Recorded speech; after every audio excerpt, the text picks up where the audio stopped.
Welcome to Smokey CNC Woodworks. I'm Brian, and today we're going to do some patriotic home decor. I've made stuff for this guy before. He loves anything United States and anything bald eagle. He eats this stuff up. I've made him several eagle things over the last couple of years, and he's hit me up for another one. He had an idea for what he was after. I don't know if this is exactly what he was going after, but this piece of art, this piece of graphics that I've came up with, I really like. So that's what we're going to do today. We're going to cut a piece of patriotic home decor. So let's go.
So guys, that was it. I thought it came out pretty cool.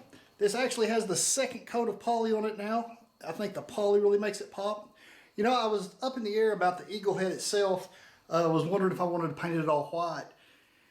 And you know, I think this cedar just really makes it stand out with the outline of the head. I just think it's a really cool look. And you guys saw down here when I was in the S, I stopped and went and got a paintbrush. Well, clearly somebody didn't clean the airbrush out quite good enough, and there was just a little hint of red still in there. And I kept looking at those letters and I thought, that's pink. So it dawned on me that somebody didn't clean good enough. Who knew? So went and got a brush, not a big deal. This wasn't a great big painting project, which everybody knows how much I love to paint with paintbrushes. I can't stand it. So you guys let me know if you think I should have went ahead and painted the eagle head white. Just leave me a comment down below.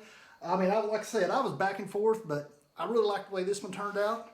So real quick, I want to give a shout out to Rick up in Ohio. It's Ricker Woodworks. I showed some of the stuff on here before where I made his logo. Been talking to him a lot lately. He's been doing some work. So he's doing pretty much the same thing I'm doing. I just don't think he's putting it on YouTube, which I'm pushing him because, guys, this platform's awesome. It's something, if you hadn't started doing it, you do anything crafty, you do anything in the shop, you do anything that somebody could learn something, put it on here. I promise you people will watch it. And before I get any comments about the old cabin signs, no, I'm not done with them yet. I got kind of sidetracked. I was hoping to have them all done by now, but I had some other orders that I knew needed to get out pretty quick because some of them have deadlines. And so I just kind of stopped on that, did about 3 orders, got them all out. And so I'll probably fixing to kick back up and get going on those again because I'm ready to get those out the door too. And actually, I'll give you a little hint to one that's coming. I'm going to do a logo for another YouTube channel. And I'll just save the name of it. But the guy that has this YouTube channel owns these cabins. So it's kind of an interesting thing. If y'all haven't done so yet, run over and check out Smokey Uncuffed on YouTube. Also at www.smokeyuncuffed.com. Just go check it out, see what's going on. I put a new podcast out every Wednesday and the video for that podcast the following Tuesday. So this Tuesday I'll have a video out for the podcast from last week. Just run over and check it out, see if it's something you're interested in. If not, that's cool too. So guys, that's going to be about it for today. If y'all haven't done so yet, please subscribe, and I'll see y'all next time.